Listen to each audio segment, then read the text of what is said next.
Thus, there are degrees of pacifism. In holy war, I'm simply referring to the polar opposite of pacifism, and it refers to any war waged because God commands it, or God is perceived to be commanding it, or it's authorized or led by one of God's representatives, a charismatic leader, a religious authority. And in looking at our sacred texts, God frequently, according to our sacred texts, actually engages in the fight itself. And I would also include under this category any religious war. Interreligious wars, Christian on Christian violence, Christian on Muslim violence, Muslim on Jew violence, Jew on Muslim violence, etc., etc. Finally, just war refers to a very long and complex tradition that dates back to the Romans and the Greeks. It's going to take me a lot to contain myself in this category. That this theory contends that war is always regrettable, but sometimes the lesser of two evils. Sometimes called limited war, the just war theories usually present sets of conditions necessary before a war can be considered legitimate. You usually have to have just cause, it has to be declared by a competent authority, it has to be waged with the right reason, it has to be, you have to exercise restraint on the battlefield.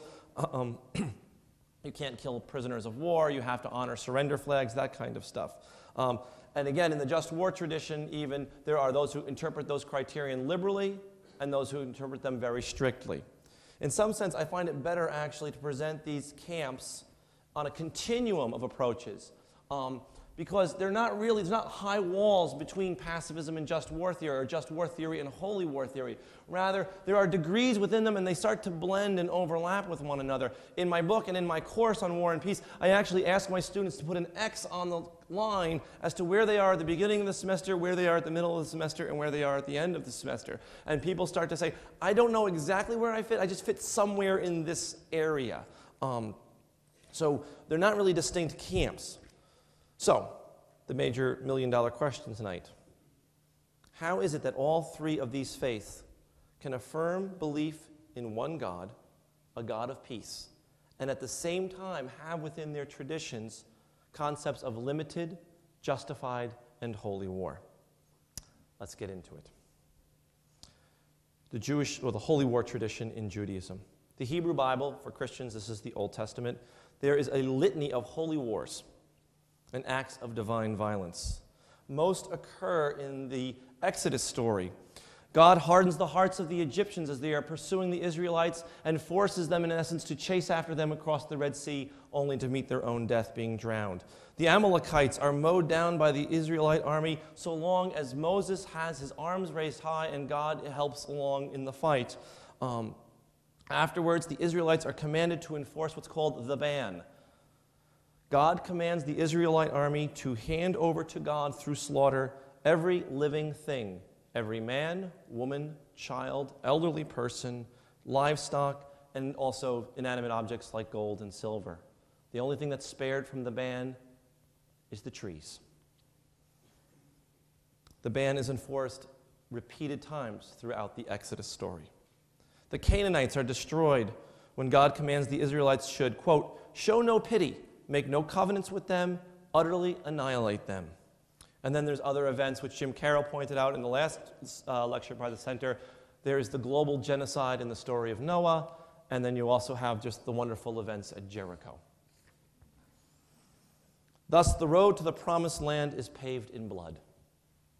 God actually engages in the battle itself, gives battle strategies for victories, commands the slaughter of captives and civilians, but context is key. And these accounts of the Israelite history reflect the ancient Middle Eastern view that God and tribe or nation go hand in hand. Tribes, people had their gods, and their gods were an embodiment of the people, and the people were an embodiment of the God. And so many of the biblical scholars will point out that the divine violence in the Exodus accounts is actually overstressed, it seems, and the human contributions underwhelmed in order to magnify the miraculous nature of the Exodus event itself. Are we reading actual history, or are we reading hyperbole, exaggerated speech? Looking beyond the Bible, and this is where many Christians fall off the boat all the time. We have this vision that somehow Judaism is the Judaism of Jesus' time and that this ancient religion has not adapted and changed over the thousands of years. We have to look beyond the Bible. Concepts of holy war largely disappear within the Jewish tradition outside of the Exodus.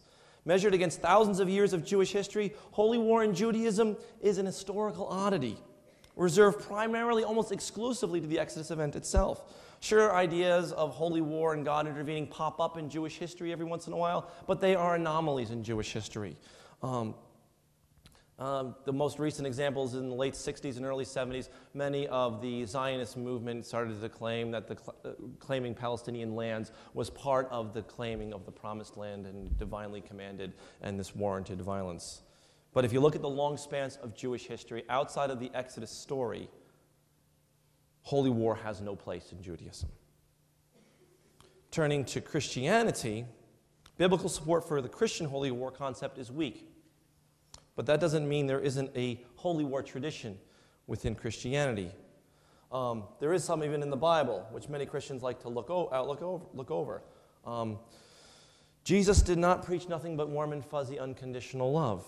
He preached of swords, of arming oneself. He implicitly implied having an army at his command. He beat money changers in the temple, and the book of Revelation is an account of a cosmic war between the forces of good and evil. But these, measured against the whole scriptures, are also fairly minor accounts. No, the Christian holy war tradition, and it's robust, is fundamentally unbiblical. The zenith of the Christian holy war tradition comes only once Christianity has achieved a sense of political power in Europe. There are numerous examples of Christian holy war. The conquest of the native peoples of America, the religious wars of the Reformation, including the incredibly bloody 30 Years' War, and even the French Revolution. As well, though, I should point out, the Crusades is the prime example of the Christian holy war tradition. In the 11th century, the Byzantine Empire, Christian Empire, that's the Eastern Empire, was under siege by Muslim Turks.